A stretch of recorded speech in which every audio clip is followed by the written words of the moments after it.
My name is Rachel Morrison, and I'm going to tell you about the day I discovered my husband was having an affair with my sister, the 18 months I spent pretending I didn't know while I prepared, and the year after that when I systematically dismantled both their lives with nothing but patience, spreadsheets, and their own greed. This isn't about dramatic confrontations or public humiliation. It's about financial destruction, legal precision, and watching two people who thought they were clever destroy themselves trying to keep secrets I already knew. I found out on a Wednesday in October. I came home early from work with a migraine, took medication, and fell asleep on the couch. I woke up hours later to voices in our bedroom upstairs, my husband Derek's voice and a woman's laugh I recognized immediately. My younger sister, Ashley. I should have stormed upstairs, should have confronted them, should have thrown things and screamed and demanded explanations. Instead, I lay perfectly still on that couch, listening to them laugh together in my bed, and felt something cold and calculating settle into my chest. I didn't confront them that day. Or the next day. Or ever, actually. I just started planning. You need to understand something about me to understand what came next. I'm a forensic accountant. I trace money for a living, find hidden assets, untangle complex financial schemes. I work with divorce lawyers helping clients discover what their spouses are hiding. I know every trick, every shell company, every offshore account, every way people try to hide money from their partners. And I'd been married to Derek for 12 years. 12 years during which I'd kept meticulous records of everything, because that's who I am. Every joint account, every investment, every asset we'd acquired together. I knew exactly what we owned, what we owed, and what everything was worth. But more importantly, I knew Derek. Knew his passwords, because he used the same 3 passwords for everything. Knew his habits, his routines, his weaknesses. Knew that he was lazy about details, trusted me to handle the finances, never looked too closely at statements or documents I put in front of him. That laziness was going to cost him everything. I started by accessing his email. The affair had been going on for 7 months. 7 months of secret meetings, hotels, lies to both me and Ashley's boyfriend Kyle. 7 months of them laughing about how clueless we were, planning a future together once they figured out how to leave their current relationships without losing too much money. That last part was interesting. They were concerned about money, about protecting assets, about making sure they didn't end up poor when they finally went public with their relationship. They'd even discussed hiring a lawyer to help Derek figure out how to divorce me without giving up half of everything. Reading those emails, seeing how they'd calculated the value of our marriage in dollars and cents, something hardened inside me. This wasn't just about betrayal anymore. This was about making sure they got exactly what they deserved, down to the last penny. I started documenting everything. Every email, every text message, every hotel receipt charged to credit cards Derek thought I didn't monitor. I created a file with hundreds of pages of evidence, timestamps, locations, detailed proof of the affair. But I didn't show it to anyone. Not yet. Because I wasn't interested in a fair divorce. I was interested in destruction. You see, Derek had made several critical mistakes over the years, financial mistakes I'd noticed but never mentioned. Small instances of tax fraud, nothing major, just fudging numbers on business expenses and personal deductions. The kind of thing that often goes unnoticed but is definitely illegal if anyone looks closely. I'd kept records of all of it. Because I'm an accountant and I keep records of everything. But also because some part of me, even in happier times, had understood the importance of insurance, of having leverage just in case. Now I had a use for that leverage. I also started digging into Ashley's finances. She was messier than Derek, less careful, easier to trace. She had student loans she'd been defaulting on, credit cards maxed out, a car loan she was behind on. She was constantly broke, constantly asking our parents for money, constantly one financial crisis away from disaster. Derek had been giving her money. Thousands of dollars over 7 months, listed in our joint account records as business expenses or classified as personal spending I never questioned. He'd been funding her lifestyle, paying her bills, buying her things. all with money from our marriage. That was legally significant. In our state, using marital assets to fund an affair could affect how property got divided in divorce. Every dollar Derek had given Ashley was a dollar I could potentially recover, could use as leverage, could weaponize in proceedings. But I still wasn't ready to file for divorce. Because I wanted more than just a fair split. I wanted everything. I started talking to Derek about investments. Casual conversations about how we should diversify, should move some money around, should take advantage of various opportunities. Derek, who'd always been happy to let me handle finances, agreed to everything I suggested. Over the next 6 months, I systematically restructured our assets. I moved money from joint accounts into accounts in my name only, using legally valid reasons that Derek signed off on without reading the details. I transferred ownership of certain properties into my sole name through quit-claim deeds that Derek signed thinking they were refinancing paperwork. I was careful. Everything was legal, everything was documented, everything could be justified as normal financial management between spouses. But the effect was to shift the balance of our assets heavily in my favor. I also started gathering evidence about Derek's business. He owned a small consulting firm, supposedly successful, supposedly bringing in steady income. But I'd always suspected the numbers were inflated, that he was overstating income for ego purposes and understating it for tax purposes, depending on who he was talking to. I was right. Derek had 2 sets of books, one showing legitimate clients and projects, another showing what he actually made. The difference was substantial. He was committing tax fraud, potentially bank fraud if he'd used the inflated numbers to get loans, and definitely divorce fraud by misrepresenting his income. I documented all of it. Downloaded every file from his computer, every record from his business accounts, every piece of evidence that would prove he'd been systematically lying about his financial situation. Meanwhile, I was the perfect wife. Attentive, affectionate, completely unsuspecting. I packed Derek's lunches, planned date nights, asked about his day. He had no idea I knew about Ashley, no idea I was preparing to destroy him, no idea that every kind gesture was strategic. Ashley was harder to deal with. She'd call asking to meet for coffee, wanting to spend time together like we'd always done, playing the role of loving sister while sleeping with my husband. I made excuses, said I was busy with work, gradually created distance without making it obvious I knew. But I also used those occasional meetings to gather information. I'd ask casual questions about her life, her plans, her relationship with Kyle. She'd lie easily, talking about Kyle like he was her future while secretly planning to leave him for Derek. The lies were so effortless for both of them. That's what hurt most, not the affair itself but how easily they lied, how comfortable they were with deception. 18 months after I found out, I was ready. I'd restructured our assets, gathered evidence of Derek's financial crimes, documented every detail of the affair, and positioned myself for maximum advantage.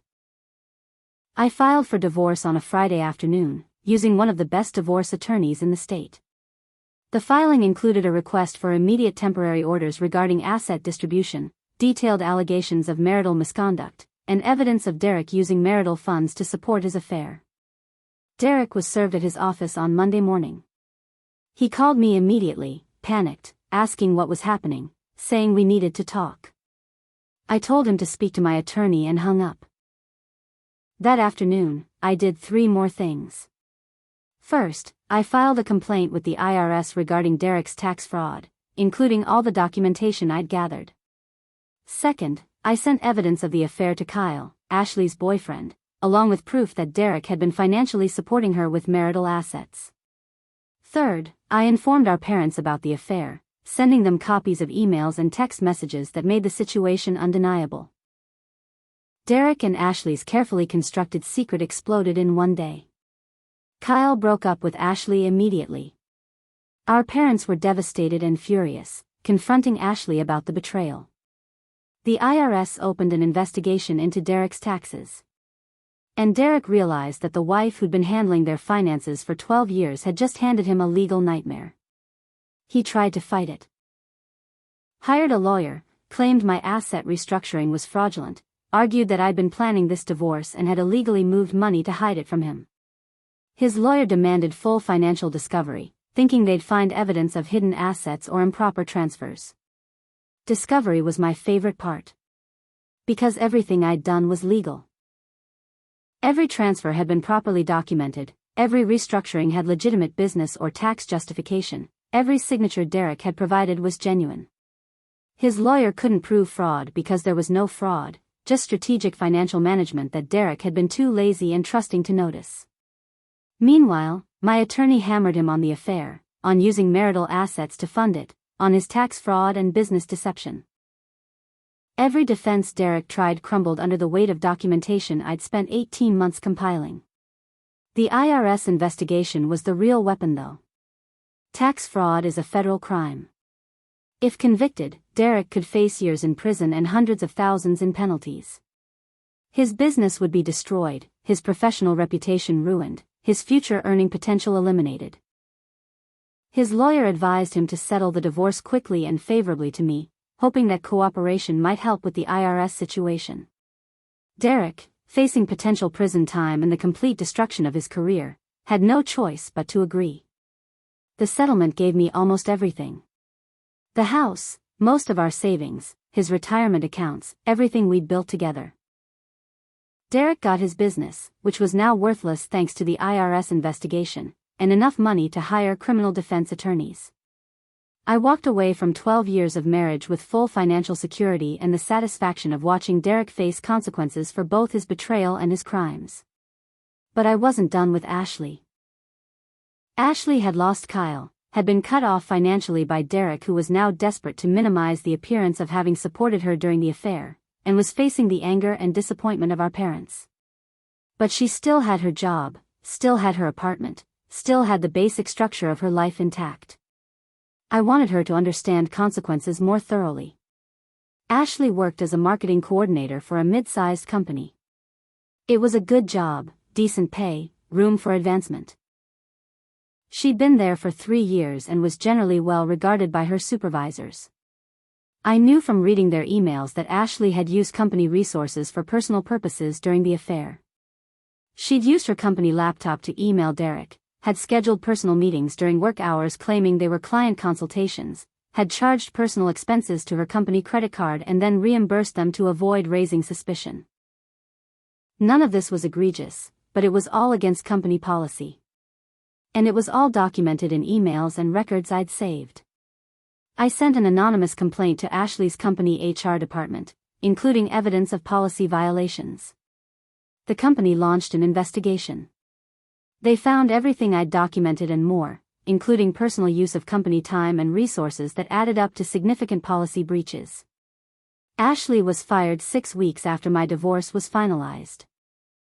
She lost her health insurance, her steady income, her professional reputation in an industry where word travels fast. She tried to get unemployment benefits but was denied because she'd been terminated for cause. She tried to find another marketing job but struggled because her former employer wouldn't provide a positive reference. Within 3 months of my divorce being finalized, Ashley had lost her job, her boyfriend, her financial stability, and her relationship with our parents, who felt deeply betrayed by what she'd done. She called me once, 6 months after everything exploded. I didn't answer, but she left a voicemail. "Rachel, please, I know you're behind all of this. I know you orchestrated everything, the divorce, the IRS thing, getting me fired. Please, I'm sorry. I made a terrible mistake. Derek and I both did. But you've destroyed our lives. Isn't that enough? Please just stop."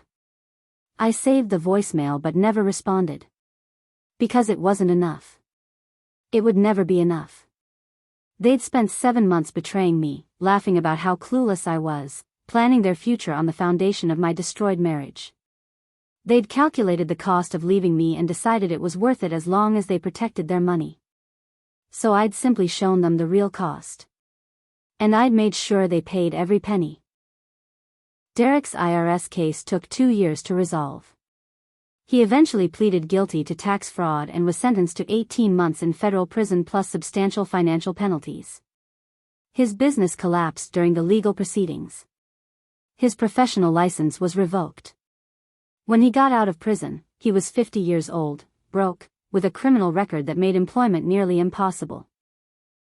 I heard through mutual acquaintances that he was working retail, living in a studio apartment, driving a 15-year-old car. The man who'd once made 6 figures and lived in a house he'd helped build with his wife was now struggling to pay basic bills. Ashley fared slightly better but not much. She eventually found work doing freelance marketing for small clients, barely making enough to cover rent and expenses. She moved back in with our parents for a while, which was awkward given they still hadn't fully forgiven her. She was perpetually broke, perpetually stressed, perpetually paying the price for 7 months of selfish decisions. And me? I rebuilt my life completely. I kept the house but sold it within a year, too many memories. I bought a smaller place in a better neighborhood, decorated it exactly how I wanted without compromising with anyone. I threw myself into my work, built my reputation as one of the best forensic accountants in the region. I helped dozens of other betrayed spouses discover hidden assets, trace affairs, document financial misconduct.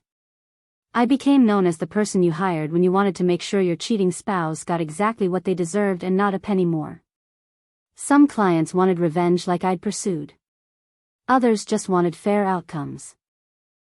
I helped them all, using every skill I developed during my own divorce to protect people who'd been betrayed.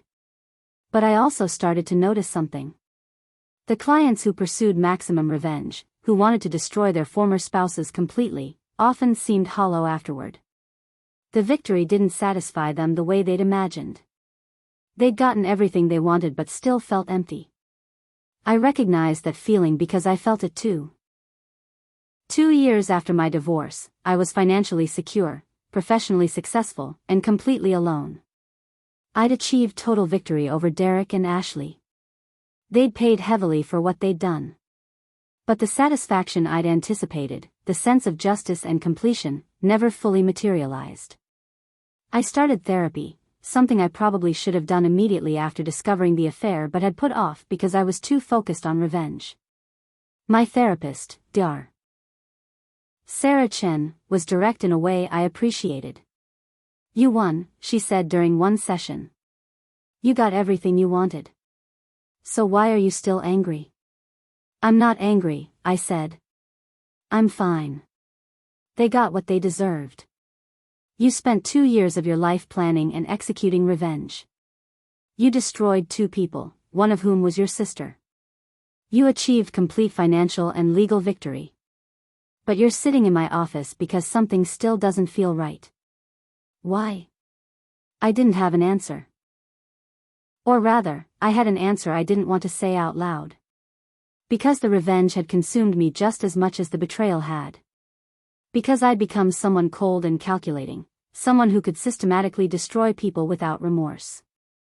Because the 18 months I spent preparing had changed me in ways I couldn't undo. "I think you won the wrong battle," Dr. Chen said. "You destroyed them, proved you were smarter and stronger. But you never actually processed the betrayal itself. You never grieved the marriage or the sister relationship you lost. You just channeled everything into revenge." She was right. I'd been so focused on making them pay that I'd never actually dealt with my own pain. I'd weaponized it instead of healing from it. Over the next year of therapy, I started to unpack what had happened. Not just Derek's affair and Ashley's betrayal, but my response to it. The cold calculation, the 18 months of pretending, the systematic destruction of 2 people's lives. I didn't regret what I'd done, exactly. They betrayed me horribly and I'd ensured they faced consequences. But I started to recognize that the revenge had cost me something too. 3 years after my divorce, I ran into Derek at a coffee shop. He looked older, tired, worn down by life. He saw me and went pale, clearly considering whether to leave immediately or try to act normal.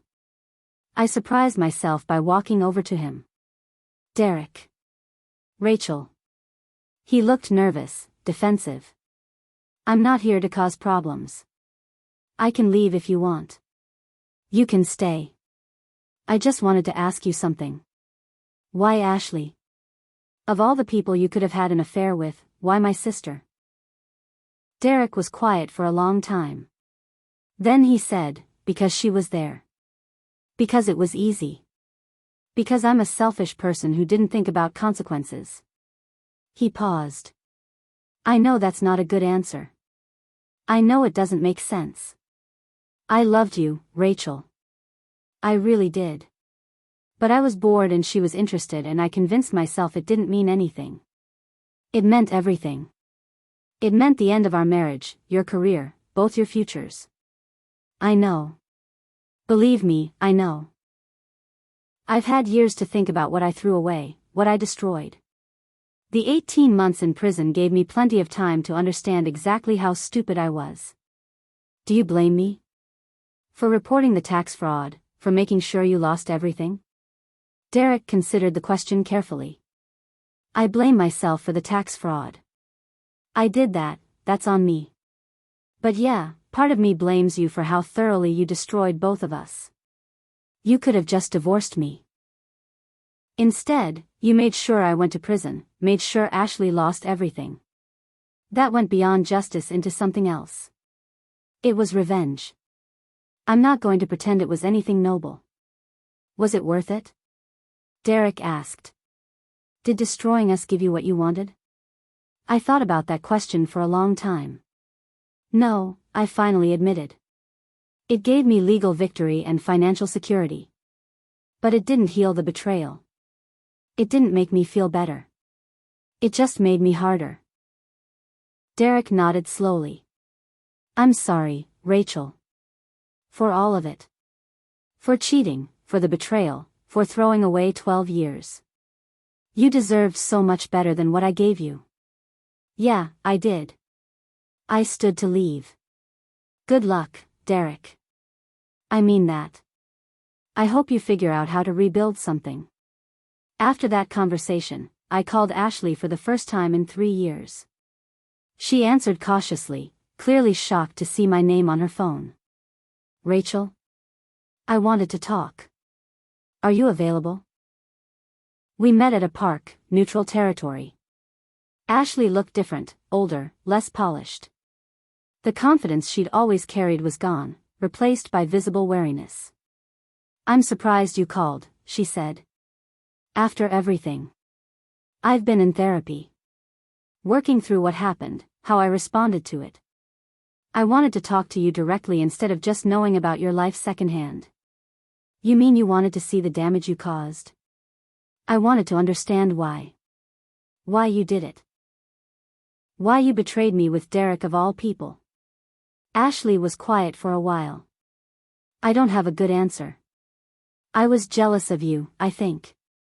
You had everything together. Good job, good marriage, financial security. I was always struggling, always asking for help. Derek paid attention to me, made me feel special. It was selfish and stupid, and I destroyed our relationship over it. You destroyed more than our relationship. You destroyed my ability to trust anyone. I know. And I'm sorry. I've said that to everyone, to Mom and Dad, to Kyle, to Derek. But I know it doesn't fix anything. You're never going to forgive me, and I understand that. You're right, I'm probably not going to forgive you. But I wanted you to know that I regret how far I took the revenge. Getting you fired, making sure you lost everything, that went beyond justice. I was so angry that I wanted to hurt you as much as you'd hurt me. And I succeeded. But it didn't make me feel better.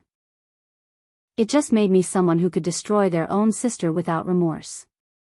Ashley started crying. You did destroy me. I lost everything. My job, my relationship, my family's respect, my financial security. I'm still rebuilding, and I don't know if I'll ever get back to where I was. I'm not apologizing for the consequences you faced. You earned those. But I am acknowledging that I went further than necessary. The affair was between you, Derek, and me. I didn't need to destroy your entire life to make my point. Why are you telling me this now? Because I'm trying to be honest about what I did and why. Because I'm trying to understand who I became during those 18 months of planning and whether I want to stay that person. We talked for 2 more hours, not reconciling but at least communicating honestly for the first time in years. We weren't going to be sisters again, that relationship was dead. But maybe we could eventually be people who'd hurt each other and were both trying to figure out how to live with what we'd done. For years after discovering the affair, I started dating again. His name was Michael, he was a teacher, and he had no idea about my history when we first met. I was cautious, slow to trust, constantly looking for signs of deception. On our 5th date, I told him everything. About Derek's affair, about Ashley's betrayal, about the 18 months of calculated revenge. I expected him to be horrified, to see me as the cold person I'd become and decide I wasn't worth the risk. Instead, he said, that must have been incredibly painful. Both the betrayal and the aftermath. You're not horrified that I destroyed them? I'm sad that you felt you had to. But I understand why you did. They betrayed you horribly and you made sure they faced consequences. That's not crazy, it's just thorough. It was more than thorough. It was obsessive. I spent 18 months pretending everything was fine while I planned their destruction. That's not healthy behavior. No, but it was your way of processing betrayal and ensuring justice. People deal with trauma in different ways. You dealt with it by building a case and executing it perfectly. That's very much who you are as a forensic accountant. Michael's acceptance of my past, his understanding that the revenge had been both justified and damaging, helped me start to forgive myself. Not for the revenge itself, but for how it had changed me, for how much of myself I'd sacrificed to achieve it. 5 years after my divorce, my forensic accounting practice was thriving. I'd helped over 100 clients navigate divorces, find hidden assets, document misconduct. But I started shifting my focus slightly, spending more time helping clients think through what they actually wanted from divorce beyond just maximum damage to their spouse. You can destroy them, I'd tell clients who came in burning with anger and betrayal. I can help you do that. I'm very good at it. But you need to think carefully about the cost. Not just money, but emotional cost, time cost, who you'll become in the process. Because revenge is expensive in ways that aren't immediately obvious. Some clients still wanted maximum revenge, and I helped them achieve it. But others started choosing different paths, finding ways to pursue fair outcomes without consuming their lives with destruction. I also started pro bono work helping people who couldn't afford forensic accountants but still needed help navigating financial aspects of divorce. Mostly women, mostly in situations where their spouses controlled all the finances and they didn't know where to start. Teaching them how to protect themselves, how to document assets, how to ensure they got fair treatment, felt more meaningful than helping wealthy clients destroy each other. 6 years after Derek's affair, I married Michael in a small ceremony with close friends. No family, because my relationship with my parents and Ashley was still complicated, still healing slowly. During my vows, I said something I'd never expected to say. You've taught me that not everyone leaves, that trust can be rebuilt carefully, that I can love again without weaponizing every vulnerability. Thank you for being patient with someone who became very hard in order to survive betrayal. 7 years after everything exploded, I received an unexpected letter from Derek. He'd been out of prison for several years, had rebuilt a modest life doing bookkeeping for small businesses, nothing glamorous but stable. He was in AA now, working through steps that included making amends to people he'd harmed. I know you don't owe me forgiveness, he wrote. I know what I did was unforgivable. But I'm trying to understand who I was and why I made such destructive choices. The affair wasn't about you being insufficient. It was about me being selfish and cowardly. You deserved honesty and loyalty. I gave you neither. I also want you to know that I understand why you did what you did. The tax fraud was my crime, I deserved those consequences. The thoroughness of the divorce, the exposure of the affair, the systematic dismantling of my life, all of that was you ensuring I faced accountability. I was angry about it for years. But I understand it now. You were protecting yourself and making sure I couldn't hurt you anymore. I hope you've built a good life. I hope you found happiness beyond the revenge. You deserved better than what I gave you, and I hope you eventually got it. I read the letter several times, then filed it away. I didn't respond, but I also didn't throw it away. It was part of the story, evidence that the revenge had accomplished something beyond just destruction, that it had forced accountability and eventual understanding. 8 years after discovering the affair, I could finally tell the story without the cold anger that had sustained me through 18 months of planning. I could acknowledge what Derek and Ashley had done, what I'd done in response, and how all of us had been changed by the entire experience. They betrayed me horribly, treated my marriage and our family relationship as disposable in pursuit of their selfish desires. That was real harm that deserved real consequences. I destroyed them systematically, used every skill I possessed to ensure they lost everything, pursued revenge with single-minded determination. That was also real, also my choice, also something I had to own. Both things were true. The betrayal justified the response, but the response had cost me something too.